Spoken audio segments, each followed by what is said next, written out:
네, 안녕하세요. 오늘은 프로젝트 매니지먼트 리스크 관리 중에서 의사결정 트리 분석에 대해서 설명드리도록 하겠습니다.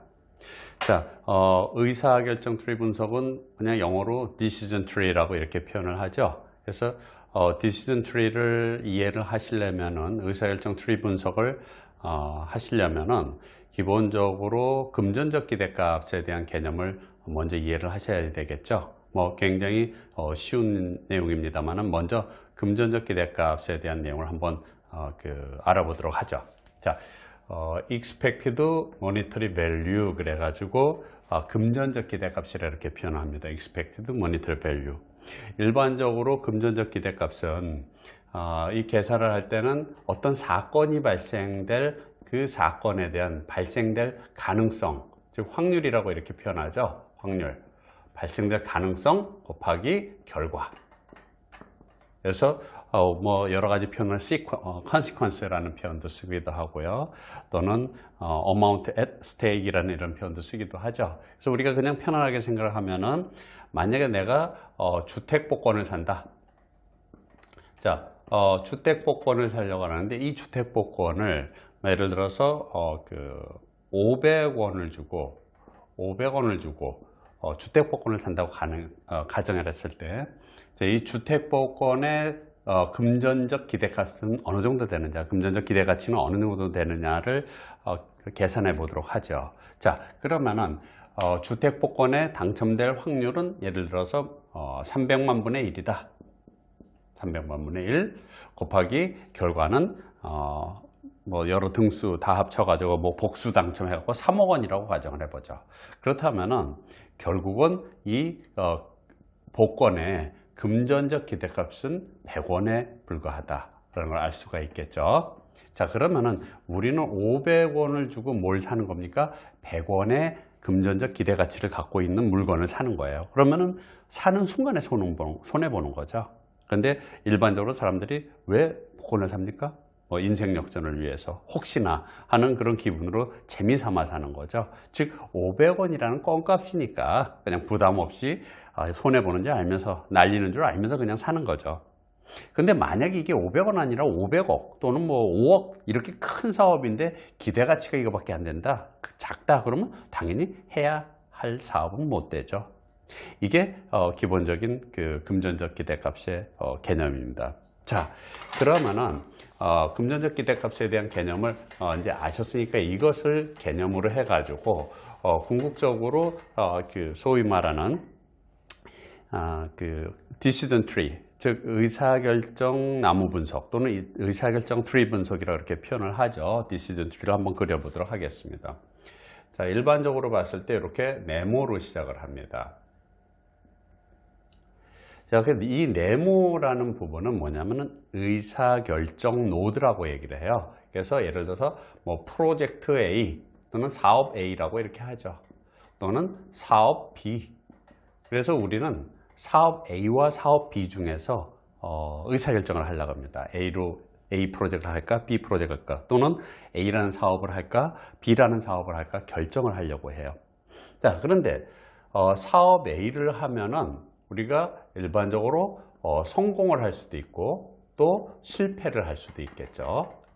또 마찬가지로 사업 B도 성공할 수 있는 그 사건과 그 다음에 실패할 수 있는 사건, 이렇게 두 개로 볼 수가 있겠습니다. 그러면 이 동그란 부분은 뭐라 그래요? 우리가 사건 노드다 이렇게 표현하죠. 앞에서 네모나게 표현되어 있는 거는 이런 거는 의사결정 노드라 그래서 이 대안 중 여러 가지 대안 중에서 두 개 이상의 대안 중에서 하나를 우리가 선택하는 의사결정을 하는 데 쓰이는 노드고요.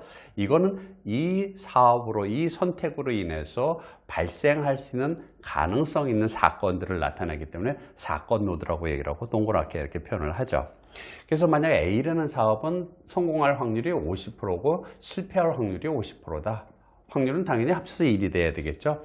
그 다음에 성공도 사업 B도 마찬가지로 성공할 확률은 이거는 40%라고 해요. 실패할 확률을 60%라고 이렇게 가정을 해보죠. 자, 그런데 사업 A는 성공을 했다 하면은 1억 원의 이득이 예상이 돼요. 그런데 사업 A가 실패했을 경우에는 4천만 원의 손실이 예상이 된다 라고 이렇게 가정을 하죠. 근데 사업 B의 경우에는 성공만 했다 하면은 2억 원의 수익이 예상되지만은 실패했다 하면은 1억 원의 손실이 예상이 된다고 가정을 해보죠. 그럼 앞서 말씀드렸던 것처럼 금전적 각각의 사업에 대한 이제 금전적 기대값을 계산을 해 보도록 하겠습니다. 자, 금전적 기대값을 가지고 어떤 사업이 금전적 기대값이 높은지를 결정해서 그 사업으로 선택할 수 있는 가능성이 높은 거죠. 자, 그러면은 우리 금전적 기대값은 어떻게 계산했습니까? 확률 곱하기 결과, 그죠? 그래서 확률이 0.5예요. 이것도 0.5고요. 곱하면 1억 원이죠. 0.5 곱하기 1억 원이니까 우리는 5천만 원의 금전적 기대값이 이 사건에 예상되는 거고, 이거는 50% 0.5에 마이너스 4천만 원이니까 마이너스 2천만 원의 금전적 기대값이 예상이 됩니다. 마찬가지로 이 사업의 40%니까 0.4 곱하기 2 하니까 얼마예요? 8천만 원의 수익이 예상되지만은 반대로 실패할 경우는 0.6 곱하기 1억 원이니까 마이너스 6천만 원의 금전적 기대값이 발생을 하는 거죠. 그럼 사업 A는 어떻게 돼요? 사업 A의 금전적 기대값은 5천만 원 플러스 마이너스 2천만 원 하니까 결국은 3천만 원의 금전적 기대값을 갖게 되는 거고요. 그 다음에 요 같은 경우는 8천만 원 플러스 마이너스 6천만 원이죠. 그러니까 결과도 2천만 원의 금전적 기대값이 예상이 돼서 우리는 둘 중에 비교를 했을 때 B보다는 A가 금전적 기대값이 높기 때문에 잠재적으로 A라는 사업을 선택하자라고 결정하는 방법이죠. 자, 그러면은 우리 PMBOK의 리스크 매니지먼트 부분에서 예시를 들고 있는 디시전 트리를 가지고 다시 한번 확인해 보도록 하겠습니다. 자, PMBOK에 나오는 내용들을 보면은요, 어떤 의사결정이냐면은 우리가 그 생산량을 늘리기 위해서 공장을 새로 건설할 것인지 아니면 기존 공장을 업그레이드 할 것인지를 의사결정을 하려고 그래요. 그래서 건설할 것이냐 업그레이드 할 것이냐, 그래서 첫 번째 안은 새 공장을 건설하는 안이죠. 120만 불이 들어갑니다.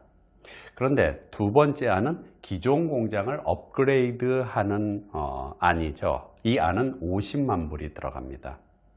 그런데 만약에 새 공장을 지어서 생산 용량을 많이 늘렸다가 만약에 경기가 좋아져서 물건이 많이 팔린다 그러면 좋겠죠. 그런데 반대로 새로 공장을 지어서 건설해 가지고 그 생산 용량은 늘어났는데도 불구하고 물건이 잘 안 팔린다 그러면 오히려 손실이 크겠죠. 반대로 생각하면 기존 공장을 업그레이드 해갖고 생산 용량을 조금만 늘렸는데 만약에 경기가 좋아져갖고 판매가 많이 된다 그러면 적게 벌겠죠. 그리고 다행히도 그 판매가 적게 된다 그러면 투자 손실이 적겠다라는 거죠. 그래서 여기서는 강한 수요, 약한 수요, 강한 수요, 약한 수요라고 이렇게 표현을 했어요. 그래서 새 공장을 건설했더니 경기가 좋아져서 물건이 막 팔려요. 반대로 경기가 나빠서 물건이 잘 안 팔릴 가능성, 각각 60%와 40%의 확률로 예상을 하고 있는 거죠. 밑에도 마찬가지로 60%와 40%의 확률로 평가를 하고 있습니다. 그런데 새 공장을 건설해 가지고 수요가 많이 일어나고 많이 팔게 되면 200만 불의 이득이 발생을 하지만 만약에 수요가 적으면 90만 불밖에 못 법니다. 그런데 만약에 기존 공장을 좁은 규모로 업그레이드 했더니 수요가 많이 일어나도 많이 판매할 수 없기 때문에 120만 불밖에는 못 번다 이거죠. 대신 약한 수요가 일어나면 60만 불을 벌 수 있다는 거죠. 그럼 결과적으로 우리는 금전적 기대값을 계산하기 위해서는 확률 곱하기 결과를 해야지 된다고 앞서 말씀을 드렸죠. 그래서 여기 확률은 이미 나와 있어요. 이렇게 확률은 나와 있는데 결과를 따져야 되겠죠. 120만 불을 들여서 200만 불을 120만 불을 투자해서 200만 불을 버니까 80만 불의 이득이 발생을 하는 거고, 120만 불을 투자해서 90만 불이니까 마이너스 30만 불의 오히려 손실이에요. 그다음에 50만 불을 투자해서 120만 불 버니까 70만 불의 이득이고 50만 불을 투자해 가지고 60만 불을 버니까 10만 불의 이득이죠. 그러면은 이걸 가지고 확률고 이게 결과가 되는 거예요. 여기 확률이 있으니까 0.6 곱하기 80만 불 하니까 48만 불이 금전적 기대값이 되는 거고 0.4 곱하기 마이너스 30만 불 하니까 마이너스 12만 불이 기대값이 되는 거고요. 0.6 곱하기 70만 불 하니까 42만 불이죠. 그 다음에 0.4 곱하기 10만 불이니까 4만 불이에요. 요건 각각의 사건에 대한 금전적 기대값이었고 궁극적으로는 이것을 더하면 되는 거죠. 48만 불 플러스 마이너스 12만 불을 하니까 어때요? 새 공장을 건설하는 것은 36만 불의 금전적 기대값을 갖게 되는 거고요. 그 다음에 기존 공장은 42만 불 플러스 4만 불이니까 합치니까 46만 불이 돼요.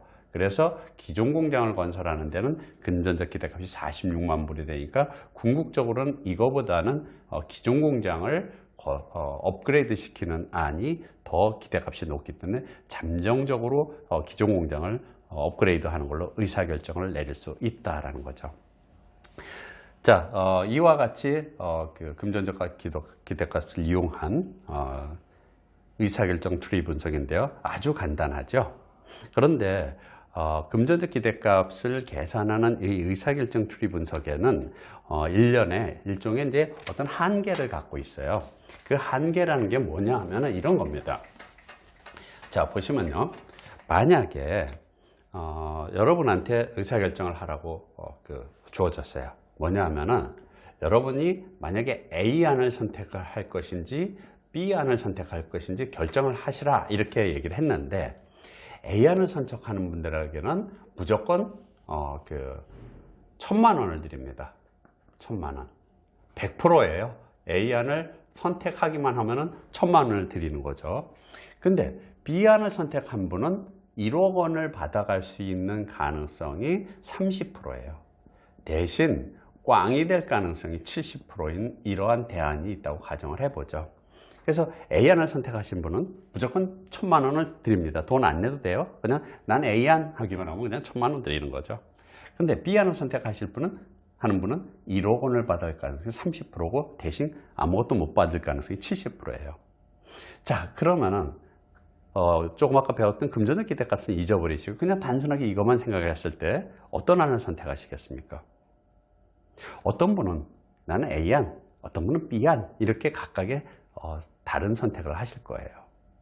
그러면은 이것을 우리가 생각을 했을 때 보면은요, 금전적 기대값으로 계산하면 이거는 1,000만 원 곱하기 1이기 때문에 1,000만 원의 금전적 기대값을 갖지만은 얘는 1억 원 곱하기 0.3이기 때문에 3,000만 원의 금전적 기대값을 갖습니다. 물론 여기는 0이기 때문에 합쳐도 3,000만 원이죠. B안은 3,000만 원이에요. 그래서 우리가 배운 개념에 의해서 하면은 B안을 선택하는 게 정상이에요.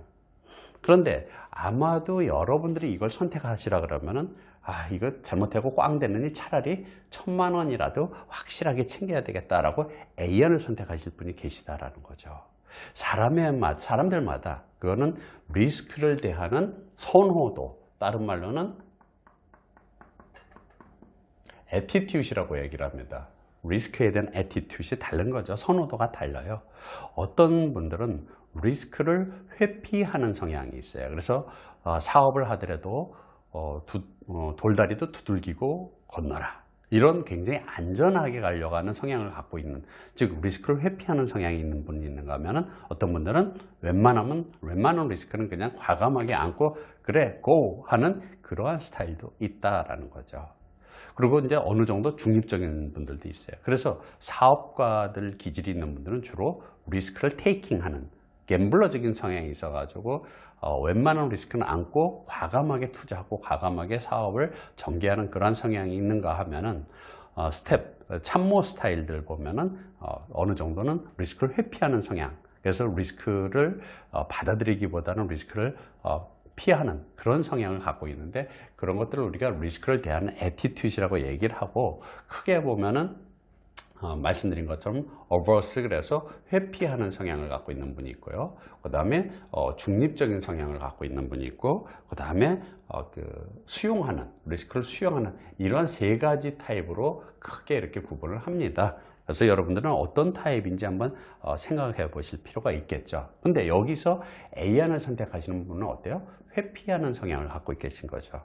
근데 B안을 선택하는 건 리스크를 테이킹하는 성향, 갬블러적인 성향을 갖고 있습니다.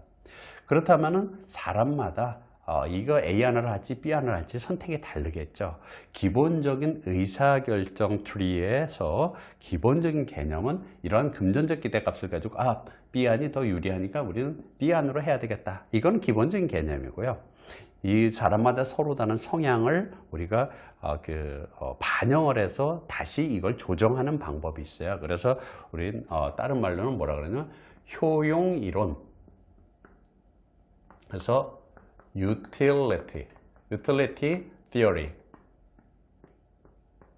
utility theory라고 하는 효용 이론이라는 것 자체는 개인마다 갖고 있는 어떤 리스크에 대한 수용성 또는 어떤 사업에 대한 어떤 가치를 서로 다르게 느끼는데 개인마다 각각 다른 함수 곡선을 갖고 있어요.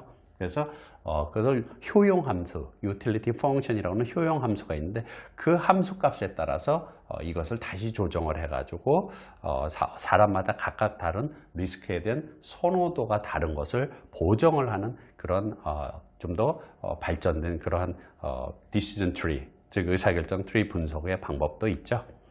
PMP 시험을 보시는 분들은 기본적인 이런 이론 정도만 알고 계시면 되겠고요.